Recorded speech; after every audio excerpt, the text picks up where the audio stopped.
Kasi pag ikaw kasi ay isang single mom at wala kang inisip kundi umiyak ka lang, asahan mo yung mga anak mo, ganun din ang mangyayari. Kung ano yung sinasabi natin, kung anong minamanifest natin, yun talaga yung nangyayari sa future. Sana mawala na lang kaming mag-iina. Okay. Dumating ako dun sa point na yon. So, paano nyo po nabalanse yung oras nyo sa apat nyong mga anak? Kasi sobrang babata pa po nila that time. At the same time, nag-put up ka ng isang catering services. Marso na naman, nakahakbang na naman ako ng isa. Ibig sabihin, sa bawat hakbang ko, may nangyayari. May time ba na parang naisip mo na, gusto ko na sumuko? Ano, yung parang nanghinaan ka ng loob? No, hindi na baling magalit kayong lahat sa akin. Hindi na baling iwanan niyo ako. Huwag lang akong iwanan ng mga anak ko at huwag lang magalit sa akin ang mga anak ko. Spirit FM. Hello everyone! Welcome na naman sa isang episode ng Spirits FM TV, Bida Negosyo, na kung saan kwentuhan lang tayo tungkol sa pangarap at sa success sa buhay. At ngayong episode, makakasama naman natin ang isang single mom na nagtaguyod ng 4 na anak, minsang nangarap na magkaroon ng sariling negosyo, at ngayon, isang successful businesswoman. Everyone, kilalanin natin ang nag-iisang kanaytay ng Calapan, Miss Apple Ricablanca. Hi! Miss Apple. Good afternoon po. Welcome po sa Spirit FM TV. Yeah, thank you so much sa pag-invite nyo sa akin, of course. Yes. Isang karangalan ko rin po para makasama syempre kayo. Kasi sabi ko nga is, nung tumawag ka sa akin, sabi niya, ba, parang nakakatuwa naman.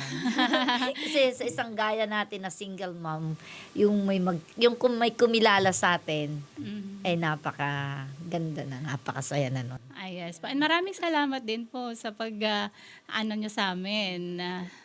Sa pag-agree na makasama namin kayo ngayong episode. Kung ito yung makakatulong para yung ibang mga single mom out there ay magising, why not, di ba? Mag-share tayo ng ating nangyari sa buhay natin, na kung paano tayo lumaban, kung paano tayo sa dami ng pagsubok, kung paano tayo umahon. So, yun yung pinakamaganda. Yun lang naman kasi yung gusto ko. Kaya gumawa ko ng page ko na Kanaytay is just to promote na hindi lang tayo babae.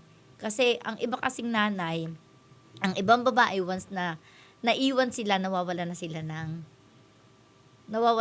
ng ano sa sarili nila. So, ang pinakamaganda is, kaya gumawa ako ng Kanaytay para ipakita ko na ang isang babae, hindi pwedeng nanay lang, pwede rin maging tatay. Kaya may Kanaytay. Yes po. Sa mga ka-Spirit FM TV natin, si Miss Apple po ay may sariling page which is The Kanaytay nga. Ang kanyang goal is to inspire the single parents, lalo na sa mga single mothers out there. Yes po. And paano nga po ba nagsimula ang lahat, Miss Apple? Ako po is way back 2002 nang ako po ay mamasukan as a dishwasher sa isang catering business. So, sa dahilan ng wala naman tayong aasahan na magbibigay ng sustento, pinasok ko po yung maghugas ng plato. Kasi, yun yung way ko para kumita ako ng pera eh. Kasi pag ikaw ay single mom, ang iisipin mo lagi yung ilalagay sa sikmura ng iyong mga anak. Hindi mo iisipin na mahirap yung trabaho. Hindi mo iisipin na ayoko niyan. Wala yung salitang ayaw pagdating para sa mga anak. So, yun yung ginawa kong inspirasyon. So, nangarap din ako. Habang ako'y naghuhugas ng plato, sumasama ako sa mga events, nagiging yung curiosity ko andun na nangangarap ako na sana isang araw magkaroon ako ng sarili kong business. Then, sa patuloy kong pagpasok doon sa isang catering business na yun, na nagpapasalamat po ako din ng marami, ang ginawa ko po is naging napaka-observant ko. Yan. So, minsan, yung pangingialam mo, hindi naman din masama yun pag sa gusto mong matuto. So, nag-aral akong mag-table skirting kahit tinatawanan ako kahit niloloko ako. Bakit ako nag-aaral ako wala daw naman akong alam. So wala akong background sa TESDA pero nakapag-boot up ako ng business. So, di ba? Kaya yun yung aking pinaka gustong i-share na wala din po akong pera kasi sabi ko nga, ang hirap mag-put up ng business nang wala kang Nang pera. walang kapital. Wala po akong Opo. kapital. So, ang naging kapital ko lang po dyan is syempre yung tibay ng dibdib ko. Ginawa kong inspirasyon yung hirap namin mag-iina. And of course, ang pinakamaganda po dyan is yung tiwala. Yun ang pinaka-the best. Yung tiwala po ng tao, yun yung ginawa kong puhunan. Kasi once nandyan ka sa ganyang business, may magtitiwala sa'yo, magbibigay at magbibigay sa'yo ng pera. Okay po. As a down payment. So, ang ginawa ko po sa down payment is, hindi ko siya gagastusin for my own self. Hindi ko siya gagastusin para ibili ko ng pagkain naming mag-ina. Ibibili ko siya ng kailangan para sa events. Kaya nakaipon ako ng mga gamit. So, doon nag-umpisa. Kaya nagkaroon ng isang 4H catering na until now is nandyan. Opo. Ayan. 4A's Catering. Yung meaning po ng 4A's Catering is, Ah, may meaning yan eh. Ang meaning po yun po kasi is the Lucky 4A's Catering. So, makikita niyo po yun sa page ko din. Nandyan din sa Facebook yan. Yun po ang logo po niya is yung my crown. Tapos, INC po kami. So, pinag-combine ko po siya. Yun yung aming logo. Then, ang 4A's Catering is kinuha ko po sa aking 4 na anak. Kasi lahat po sila is letter A. Which Bali pa is? 5A's ako. So, kinuha ko, kaya ginawa kong 4A's Catering na ang naging isip ko po sa kanya, isang araw magsasucess ito. Kasi kasama yung puso ko. Tapos ang ginagawa ko po dito is yung satisfaction of customer is my guarantee. Yun lagi ang ibinibigay ko sa kanila. Para hindi ko po sila tinuturing na kliyente lang. Kliyente lang kita, babayaran mo lang ako. Hindi ako ganun. Opo. Test mo yan. Yes. ang Saksi ako dyan. ang ginagawa ko po kasi, once na magkaroon ako ng client, ginagawa ko po silang pamilya. Hindi po basta lang servisyo yung ibibigay ko. 24 oras mo akong makikita once po na ako ay may events. Ganun ko po inalagaan ng aking mga kliyente. At until now po, meron po akong client na 10 years na hindi po umaalis sa akin. Then ngayon pong dadating na Webes, meron po kaming events uli. Another 10 years client din po siya. Kaya sabi ko Wow. po, hindi man po may mga nakatanim po tayo. Opo. Yan. So, Miss Apple, anuhin ko lang ha. Tanungin ko lang, paano mo na-handle yon na nagpapalaki ka ng 4 na anak, pero at the same time, nangangarap kang mag-put up ng isang catering business? Nung umpisa po, wala talaga akong alam na makakapag ganito ako. Kasi, nag-aaral yung mga anak ko, talagang as in wala tayong mapagkukunan. Opo. Ang ginawa ko po is, nag-apply po pala ako pa abroad. So, Nag-apply ako bilang OFW. Kaya lang hindi po ako pinalad. okay. Isang linggo lang po ako sa Singapore. Dumayo lang ako ng disco. so, isang linggo 1 lang. As week, in, okay. 1 week lang po ako. Ano pang reason? Bakit hindi kayo nagtagal? Ayaw daw sa akin nung Employer? employer ko. Kasi ako daw po pala is bata pa. Kasi 25 years old ako noon. Okay. So, tapos yung husband yata nung is bata kaysa dun sa asawa ng 10 years. Then, siguro hindi talaga meant to be na mag-stay ako ng Singapore. Kasi bago dumating yung time na yon, nakilala ko yung dating katulong. Mhm. Ang sabi niya sa akin is, ikaw pala ay may hitsura, ikaw ay mag-iingat doon. Kung bago may warning ako, Oo. binigyan ako ng warning. So sabi ko, bakit? Kasi medyo, yun daw amo is ganyan, ganito. So sabi ko, okay. Pero handa ako. Siyempre, gusto kong mga ibang bansa para matustusan ko yung mga anak ko na kaliliitan. Opo. Yan. Kaya kaliliitan kasi sila nung maiwan sa akin. Si Jel TV, hindi mo sa ganong bata pa siya talaga nung maiwan sa akin. Mga sige po, bigyan natin ng age. Yung panganay nyo that time ay ilang taon? Nung maiwan po sa akin yung panganay ko is magpo 4 years old. Very young nga. Then yung pong padalawa ko is magtutu. Then si Jel TV po nung iniwan ng kanyang father is 1 year old. Then, yung bunso. Then yung bunso ko po, syempre, hindi naman po tayo perfectong tao. Tayo nagmamahal din. Ayan. Okay. So nagkaroon po ako ng paapat na hindi ko pinagsisisihan na dumating. Okay Ayan. Kaya po. naging apat po yung aking anak. So, paano nyo po nabalanse yung oras nyo sa apat nyong mga anak? Kasi sobrang babata pa po nila that time. At the same time, puput up ka ng isang catering services. Nung umpisa, hindi ko nga talaga alam. Hindi ko talaga alam. Oo, minsan Pero din, ano? talaga hindi natin alam. Kasi nung nag-aaral po sila ng elementary dyan sa komunal, nung hindi talaga ako pala rin ng pag-a-abroad, nagdesisyon na ako. Kasi nakatatlong attempt ako. Para ako umabroad, nag-apply ako bilang seawoman. Wow. Nagkaroon ako ng kompletong papers. Nagkaroon ako ng SOLAS, PSSR. Nakapag-dive ako and nakapasok ako sa mga chamber na yan. Pero hindi siguro talaga sa akin. Then, sabi ko, try uli ako ng isa pa. Magkukorea naman ako. Kasi marunong mo akong kumanta o kaya magja-Japan ako. Kasi ang iniisip ko talaga, gusto ko mabigyan ng magandang kinabukasan yung mga anak ko. Palibhasa, nakapasa po ako, sa totoo lang, nakapasa ako sa ARB, Artist Record Book. Meron po ako niyan. Wow. Kompleto po ako niyan. Meron po ako Siemens Book. Hindi nga lang talaga pinalad tayo sa mga gusto nating gawin. Kasi ang naging ano ko nun, siguro hindi po yun yung kaloob.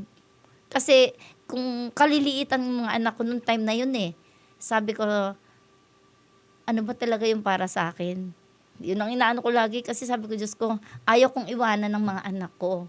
Nahihirapan ako kasi unang-una may magulang man ako. Hindi naman sila ganun. Mahirap din sila tapos iiwanan ko pa. So anong mangyayari na? Ang ginawa ko dito na lang ako nag-stay sa Calapan. Diyan sa amin sa Biga habang nag-aaral sila sa komunal bilang elementary.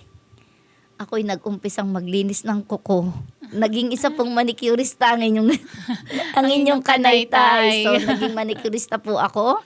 At habang ako po ay isang manicurista, sa gabi po gumagawa po ako ng yema. Ititinda po yan ni Najel TV sa school. Then, meron po akong tindang chicharon. Meron pong tindang kung ano-ano para lang sila ay may raos ko sa araw-araw. So, palibasa naman nga po is medyo mabait din nga ako ng konti. Mababait po yung mga teacher, kaya talaga pong natutuwa ako sa teacher ng taga-EPSAMA ko. Kasi ginawan po nila ako ng paraan na, pwede kang magtinda dito. Nagluluto po ako ng fishball sa umaga pa lang. Gigising po ako ng alas 4 ng madaling araw. Magpipirito na ako ng fishball, yung binabad ko sa gabi. Yung para mamasa ko siya sa umaga. Gagawin ko sa madaling araw. Tutuhugin ko na yon para bago dumating yung mga teacher sa school na ibenta ko na. Kasi pagka kasi dadating na yung mga teacher, magbabawal na 'di bang magbenta. Kasi hindi mabibili yung nasa kantin. So ako maaga pa lang gumigising na ako, naglalakad na ako from Biga to Komunal. Nilalakad ko yan kasi para mabenta si fishball. Then after that, uuwi naman ako sa amin. May dala na akong pambaon nila. Wow. Bibigay ko naman sa kanila na tigsa 10 piso. Kuya, ito. Then ganyan. Tapos, pag araw naman ng Saturday, o kaya po ay Friday na walang pasok, talagang in-encourage ko yung mga anak ko na iparamdam sa kanila yung kahirapan. Yun yung ginawa ko. Hindi ko pinaramdam sa kanila na kaya ko, ako na lang mag-isa, hindi. Pinaramdam ko sa kanila na ito yung buhay natin mag-ina. Kung hindi tayo magpapakahirap, kung hindi ako maghahanap buhay, kailangan samahan niyo ako. So, ang ginagawa ko dun sa aking 2 anak na lalaki, kay Jel TV po ngayon, at saka dun sa nasa Dubai. Nasa Dubai ang isang anak. Tapos yung pong panganay ko is nasa Manila naman, sa call center, birang area manager na siya ng Concentrix doon. So, ang naiiwan sa bahay ay si ate. Tapos yung bunso, kasi bata pa po yung Baby bunso pa. na, baby pa. So sila ang naiiwan. Then si Jel TV at saka po si kuya niya, kasama ko sila, nagtitinda kami dito sa Sabungan. Pumapasok po kami dito sa Sabungan sa Dragon. Nagtitindera ako dyan. Yeah, sa Dragon. Tapos si Opo. Jel TV po ay may dalang yema at saka po nagpa-parking. Di ba marami pong mga sabungero dyan, maraming ano. So nagpa-parking sila dyan para kumita. And naghuhugas din sila ng plato. So kung nasaan ako, nandun din yung dalawa kong Opo. lalaking anak. Kaya lagi ko silang ka-tandem, ganyan ang Opo. buhay namin mag-ina. Para kasi iniisip ko, iwanan ko sa bahay maglalaro lang. Opo. Pero kung kasama ko doon, makakalibre kami ng kain. Kasi di ba restaurant, Yes makakalibre po. kami doon ng kain, may magbibigay pa ng tip. Opo. O, tapos may kita pa pagdating ng hapon. So yung kikitain namin na 80 pesos, ang mura pa lang, 80 Opo. pesos ang aming Noon po, sweldo. malaking bagay na, 80 pesos. 80 pesos na sweldo, pag binigyan sila ni Ate Paz and of course kay Rapi, yung mag-asawa ng yung sa restaurant Sa dyan. restaurant na Siyempre pinagtrabahuhan. talaga nagpapa-thank you din ako dyan sa mag-asawa na yan para ko yung mga kapatid na napaka din sa akin. So, kahit isama ko yung mga anak ko, pag umuwi, Apple, magdala ka ng ulam. So, nakalibre na po uli ako ng ulam. May pera pa yung mga anak ko. Opo. Kaya ganun lang. Kumbaga is, i-convince natin yung ating mga anak sa panahon ng kanilang kabataan na yun yung realidad ng buhay. Huwag tayong mag-pretend na nanay. Mhm. Marami kasing nanay na nagpre-pretend na, eto lahat, eto kasi ganyan. Dulot lahat. Dulot lahat. Pero at the end, hindi nila alam, yung palang nanay nila lubog na sa utang. Opo. Kasi humingi na ng humingi sila mga anak na hindi nila nararamdaman. So ako, hindi ako nalubog. Opo. Kasi wala akong sinayang na oras para sa aming mag-ina. Lagi ko silang kasama. So, Ganun. saan nangyari? Ikaw bilang ina, parang maaga mong ipinamulat sa kanila, isinama mo sila sa kung anong trabaho meron ka, Yes. para mamulat sila sa realidad ng buhay. At least kita po nila kung nasaan ako. Yes. Yun, ganun yung, kaya sila, alam nila na ang mama namin nasa sabungan, naghuhugas siya ng plato. Ang mama namin nasa cater.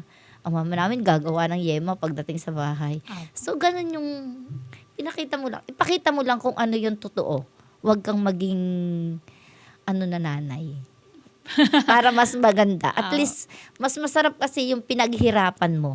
Totoo din naman Mas po. masarap po yun. Ganun ang ginawa ko sa kanila. Kaya, naging responsable din sila pagdating sa pera.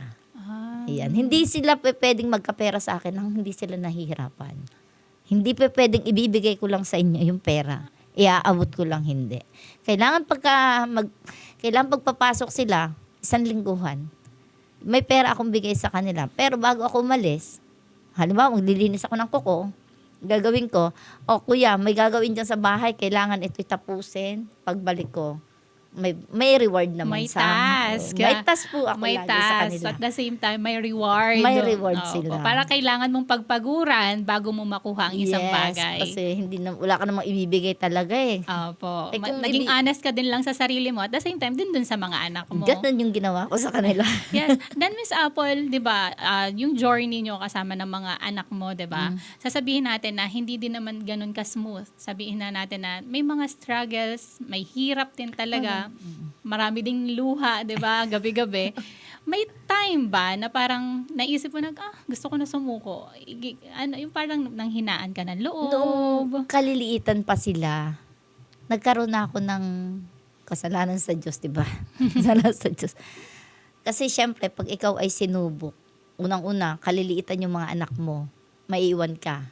So, nung time na kaliliitan nila, nagkaroon na ako ng sa sarili ko na, sana mawala na lang kaming mag-iina. Okay. Dumating ako dun sa point na yon. Kasi, naisip ko na, paano kami? Mhm. Kaliliitan, 1 taon nga po nung maiwan si Jel. Tapos, sumbaga yung buhay mo talaga is hindi mo alam. Na ang magiging solution mo lang is yung sana matapos na lahat. Yun. Kasi sasama mo na lang yung mga Sasama, anak mo. kasi wala kang kakampi. Kumbaga, yung mga dapat nakakampi mo, sila pa yung number 1 mong kaaway minsan. Di ba? Dumadating yung time na yon. Sa halip na yung, wag naman papaarap, yung bianan mo na dapat ikakampi mo, hindi mo kakampi. Kasi may ibang kinakampihan. So, may mga ganyan, di ba? So, dumating ako sa point na gusto ko mawala na kaming mag-iina. So, paano mo po na-overcome yun? Yun. Yung ganong... Ganun, lagi, 1 linggo ko iniisip ko yung sabi ko, isang araw, baka magsisi. Apo. Parang ganun yung, siyempre parang makukonsensya kasi gagawin mo. Pero iniisip ko din, teka naman, parang 1 linggo lang naman yata kaming iiyakan. After 1 week, siguro after 1 week, iiwanan, aalis na, hindi na rin iiyak. Makaka-move on makaka-move na yung on mundo. na, 'di ba? So sayang naman yung buhay ko. Yun ang inisip ko, sayang yung buhay naming mag-ina. Yun, doon ako nagising. Sabi ko, hindi pa pwede. Hindi pa pwede na iiyak ako ng iiyak. Hindi pa pwede. Kailangan may gawin ako sa sarili ko at may gawin ako para sa mga anak ko. So yun yung aking naging aim. Ang lagi kong sinasabi is, isang araw, magiging maayos din yung buhay namin. Yun ang lagi kong sinasabi. Kasi, may mga time kasi na ang nanay ko patigilin ko na daw yung mga anak ko. Patigilin Sa mo na, sa pag-aaral. pag-aaral, lalo na nag-aaral na sila. Yes po. Patigilin mo na kasi wala namang mangyayari. Kasi wala ka namang pera. Hirap ka na. So, nagagalit ako pagka gano'n na yung tema ng nanay ko sa akin. Alam mo, sabi ko, anong mangyayari sa buhay namin kung patitigilin mo kami, mo ang anak ko? Wala na nga kaming tatay, wala na nga father sila, tapos patitigilin nyo pa, anong magiging buhay meron? Yun ang sinasabi ko. Kaya, noong nagtagal-tagal na, sabi ko, di pa pwedeng ganito na lang. Kailangan isang araw may mabago. Kailangan isang araw may mapatunayan ako. Kami.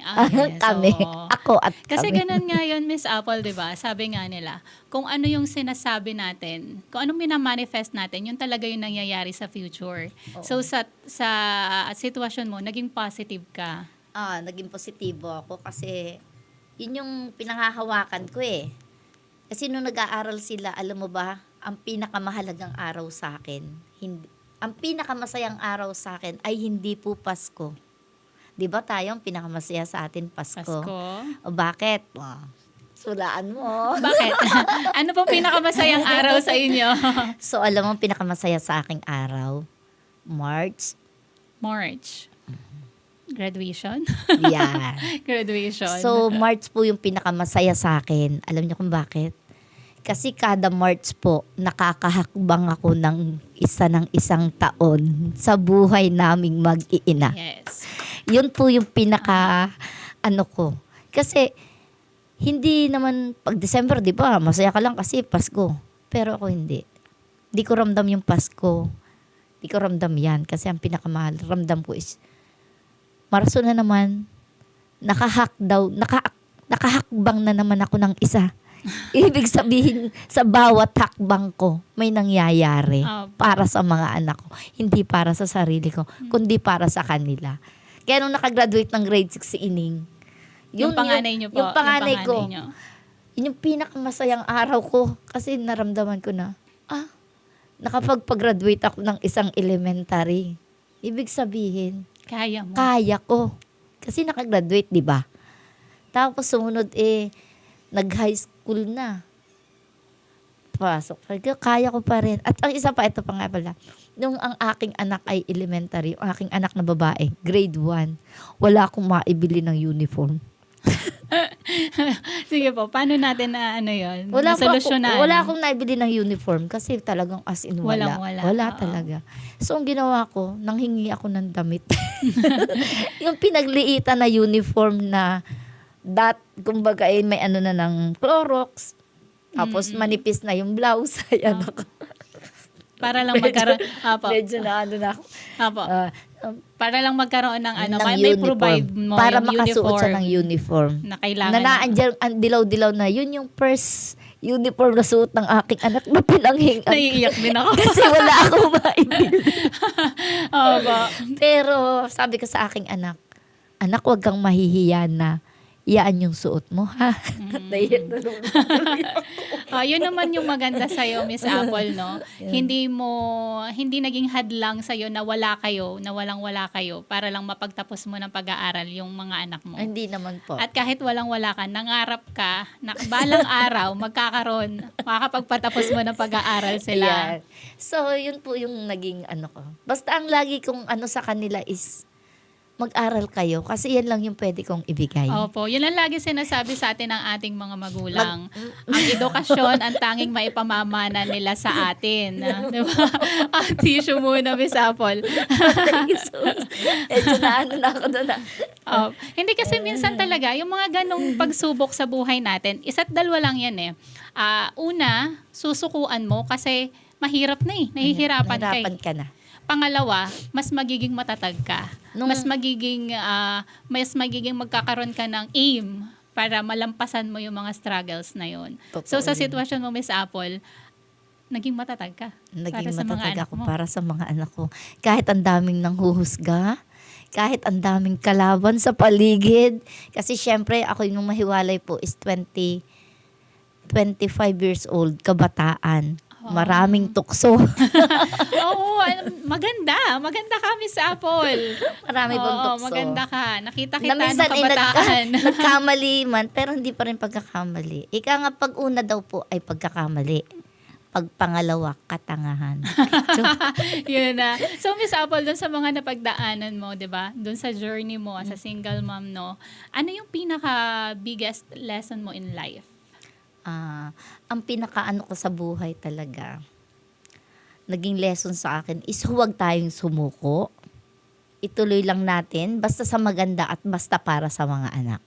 Yun ang naging, hindi dahilan para tumigil ka, hindi dahilan para sumuko ka, bagkos lakihan mo yung pangarap mo pagdating para sa mga anak mo. Yun ang lagi. Ang katwiran ko po kasi is ganito, hindi na baling magalit kayong lahat sa akin. Hindi na baling iwanan niyo ako. Wag lang akong iwanan ng mga anak ko at wag lang magalit sa akin ang mga anak ko. Yan ang aking motto sa buhay. Totoo yan. Kasi parang anak mo na yung naging buhay mo. Yun sila naging buhay ko. At saka sabi ko nga is, lahat gagawin ko. Ang isang ina. Para maisakripisyo at makapag-aral sila. Kasi hindi ako tapos. High school graduate lang ako. Kaya nangarap ako na sana isang araw makita ko sa dingding nakasabit yung mga anak ko na nakatapos. Yun yung pinaka-aim ko sa buhay. Kaya walang araw, walang gabi. Halos 24 oras gising ako. Oo, iba din kasi talaga ang sakripisyong kayang gawin ng isang ina para sa Sobra kanyang po, mga talaga. anak. As in, kasi nung maiwanan nga kami, maiwanan sila. Sabi ko, hindi pa pwedeng iiyak ka na lang. Kaya sa mga single mom, huwag kayong umiyak ng umiyak. Huwag kayong iyak ng iyak. At saka pag ikaw kasi ay iniwan, hindi pa yung katapusan. Akin si pa lang. Hindi ba katapusan na 15 pa lang? Hindi po. Yan sa mga single mom na naiwan, asahan ninyo na may bagong pinto na magbubukas. Kasi, pero kung hindi mo rin naman bubuksan yung sarili mo, kung hindi ka rin magiging open, kung ano ang dapat gawin, walang mangyayari. Kataasan nga, di ikaw iiyak ng iiyak sa inyo. Magmumukmuk ka na magmumukmuk, ay papangit lamang. Pagkagayo, papangit ka lang, ay bagkos, ikaw ay bumangon. Siguro minsan nga mahirap mag-umpisa. Okay po. At para po sa mga kabataan ngayon na merong mga single parents, single dad, single mom, ano naman po ang mensahe nyo sa mga kabataan na binubuhay ng mga single parents? Ayan. So, para sa mga kabataan na, syempre guys, sa mga anak ko, mahalin ninyo yung mga magulang. Yung nanay nyo na nagpapakahirap. Pahalagahan nyo ang bawat perang ibinibigay sa inyo kasi hindi nyo alam kung saan kinukuha yan ng nanay nyo. Hindi nyo alam na isang lana pala ng nanay nyo yung sarili niya. Mabigyan lang ng magandang kinabukasan ng mga anak. Kaya saan ang pinakamaganda is pahalagahan ng mga anak ang kanilang ina o kanilang ama na nagpapakahirap para sa kanila. Kasi yun lang yung magiging tropeyo ng magulang eh. Yung makita na ang isang anak ay ayos, yung makita ang mga anak niya ay kumakain na ng masarap. Kasi pag ikaw kasi ay isang single mom at wala kang inisip kundi umiyak ka lang, asahan mo yung mga anak mo, ganun din ang mangyayari. Pero kung ikaw ay isang nanay na porsigido, isama mo sa pagiging porsigido yung mga anak mo, asahan mo, magbubunga yan. Tandaan niyo po yan, mga single mom. parang ikaw yung magiging reflection ng mga anak mo. Kung anong nakikita nila sa'yo, yun din yung magiging, yun din yung gagawin nila. Ayan na. Ayan. So maraming salamat, Miss Apple, sa pag-share ng iyong buhay sa amin. Grabe, nakaka-inspired. Nakaka-inspired, nakakaiyak. Pero at the same time, natututo tayo. Sa bawat pagkakadapa natin, matuto tayong bumangon. Totoo naman yan. Yun yung ngayon, sabi ko nga, naka-move on na kami. Huyo kayo. Yan na, di ba? Huyo na sila lang ngayon. Huyo kayo. Ayan. Kasi mga successful na yung mga anak. Isa na lang. Isa na lang, gagraduate na po One step away na lang, gagraduate na yung bunso. ng civil engineer. Civil engineer naman. Wow, galing. So, Miss Apple, maraming salamat po sa pag-share ng inyong inspirational story sa amin. Pamula sa pagiging single mom, sa pag-put up ng business, kung paano mo pinut up yung small business mo na naging ngayon isang malaking 4A's catering business service. Anong 4A's na. catering? Oo, yes. Oo. Basta yung tiwala, yun laging tatandaan natin. Yung tiwala, once na may business tayo, yung tiwala ng tao, yun ang pinakamagandang puhunan. Puhunan. Yun, maganda yon. Sa isang business, tiwala ang pinakamagandang puhunan. Yes, maraming salamat, Miss Apple. At hanggang sa muli, mga ka-Spirit FM TV, ito po ang Bida Negosyo. At ako po si Miss Lynn, na nagsasabing sa lahat ng bagay ang Diyos ay papurihan. Maraming salamat po. Ayan. Thank you so much.